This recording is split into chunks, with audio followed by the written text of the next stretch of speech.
மாண்புமிகு தமிழக முதல்வர் அவர்களுக்கும், மாண்புமிகு தெலுங்கானா முதல்வர் அவர்களுக்கும், நமது துணை முதல்வர் அவர்களுக்கும், இங்கே இருக்கிற மாண்புமிகு அமைச்சர்கள், அதிகாரிகள், சிறப்பு விருந்தினர்கள் எல்லாருக்கும் என்னுடைய முதற்கண் வணக்கம். இங்க இந்த அரங்கத்தை அதிர வச்சுக்கிட்டு இருக்கிற மேலே உட்கார்ந்துருக்கிற எல்லாருக்கும் என்னுடைய மனமார்ந்த நன்றி. உங்க அன்புக்கு ரொம்ப ரொம்ப நன்றி. இந்த மாதிரியான நிகழ்ச்சியில் கலந்துக்கிறது இதுதான் முதல் முறை. நம்ம சினிமா ஃபங்க்ஷன், ஆடியோ லான்ச் ஃபங்க்ஷன்னா ஏதாவது ஒன்று பேசிட்டு போயிடலாம். இங்கே அப்படி பேச முடியாது. இங்கே நம்ம என்ன பேசுகிறோம் அப்படின்ற ஒவ்வொரு வார்த்தையும் ஒவ்வொரு விஷயமும் ரொம்ப ரொம்ப முக்கியம். முதல்ல இந்த விழாக்கு என்ன கூப்பிட்ட துணை முதல்வர் அவர்களுக்கு ரொம்ப ரொம்ப பெரிய நன்றி சார். முதல்ல ஏன்னா நான் இந்த நிகழ்ச்சியையும் இந்த திட்டங்களையும் வாழ்த்துறதுக்காக தான் வந்தேன். ஆனால் இந்த மேடையில் இவங்கெல்லாம் பேசின கதைகள் ரொம்ப பெரிய இன்ஸ்பிரேஷனை உண்டு பண்ணியிருக்கு. இங்கேருந்து திரும்ப போகும் பொழுது இன்னும் லைஃப்பில் சிறப்பாக செய்யணும்னு தோணிக்கிட்டே இருக்கு. அப்படி தான் இருக்கு இவங்களுடைய ஒவ்வொருத்தருடைய கதைகளும், இவங்க சொல்கிற ஒவ்வொரு விஷயங்களும். இங்கே அரசு இவ்வளவு திட்டங்கள் செய்யறது எவ்வளவு நல்ல விஷயமோ அதே அளவுக்கு ரொம்ப சிறப்பான விஷயமா இவங்க எப்படியாவது படித்து நம்ம மேலே வந்துடணும்னு நினைக்கிறத நான் பார்க்குறேன். ஏன்னா கேடில் விழி செல்வம் கல்வி ஒருவருக்கு மாடல்ல மற்றை அவைன்னு திருவள்ளுவர் சொல்லியிருக்கிறாரு. நீ உலகத்தில் எதெல்லாம் பெரிய செல்வம்னு நினைக்கிறோமோ அதெல்லாம் விட மிகப்பெரிய செல்வம் கல்வி அப்படின்றது. இங்கே நிறைய பேர் அவங்களுடைய லைஃப் எக்ஸ்பீரியன்ஸ் சொன்னாங்க. சாப்பாட்டுக்கு கஷ்டமாக இருந்தது, போயிட்டு வர பஸ் வசதி இல்லை, நடந்து போய் படித்தோம் அப்படின்னு சொல்லி. நான் 3 வேளையும் சாப்பிட்டு தான் ஸ்கூலுக்கு போனேன். ஏன்னா எங்கள் அப்பா ஒரு வேளை சாப்பிட்டுட்டு ஸ்கூலுக்கு போய் படித்ததுனால நான் ஆட்டோலையும், ரிக்ஷாலையும், ட்ரெயின்லையும், பஸ்லையும் நான் ஸ்கூலுக்கு போனேன். எங்கள் அப்பா நடந்து ஸ்கூலுக்கு போனதுனால. ஸோ ஒரு தலைமுறையில் ஒருத்தர் படித்தா அதுக்கு அடுத்து வர தலைமுறைகள் எல்லாம் நல்லா இருக்குன்றதை நான் என் குடும்பத்தில் இருந்து பார்த்துருக்கேன். எங்கள்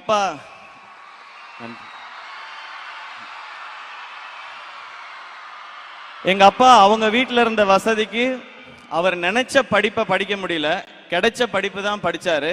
அவர் 1 டிகிரி வாங்கினாரு.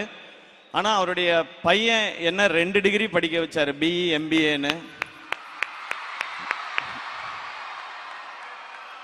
எங்க அக்கா 3 டிகிரி முடிச்சிட்டாங்க. BE MBBS MD FRCP முடிச்சிருக்கிறாங்க.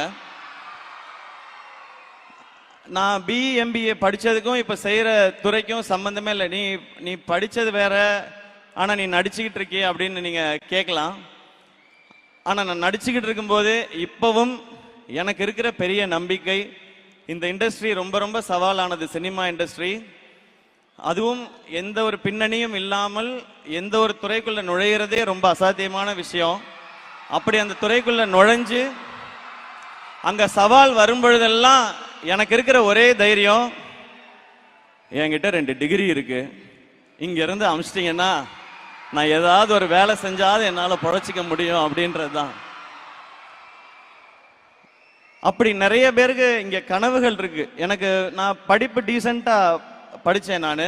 ஆனால் சினிமா மேலே ஒரு ஆர்வம், அதனால இந்த பக்கம் வந்துட்டேன். ஆனால் இங்கே இருக்க ஒவ்வொருத்தருக்கும் ஒரு கனவு இருக்கிறத பார்க்குறேன். அந்த கனவை நோக்கி நீங்கள் ஓடுறத கவனிக்கிறேன். உங்களுடைய ஒவ்வொரு கதைகளும் நிறைய பேருக்கு தன்னம்பிக்கையை கொடுக்குது. இன்னைக்கு எனக்கு இன்னும் பெரிய நம்பிக்கையை கொடுத்துருக்குது.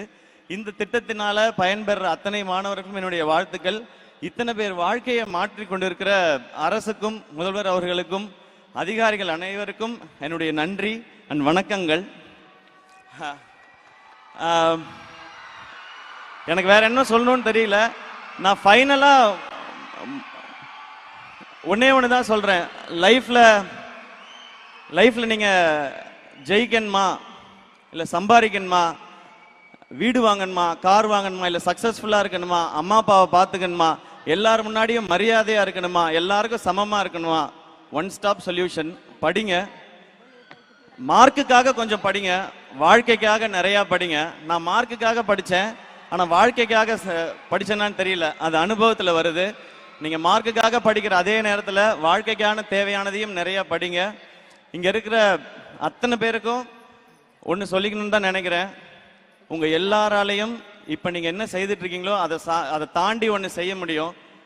அது எதை வச்சு சொல்கிறேன் அப்படின்னு கேட்டிங்கன்னா, என்னாலே முடியும் போது உங்களால் இன்னும் நிறையா முடியும். இந்த வாய்ப்பு கொடுத்த அத்தனை பேருக்கும் ரொம்ப ரொம்ப பெரிய நன்றி.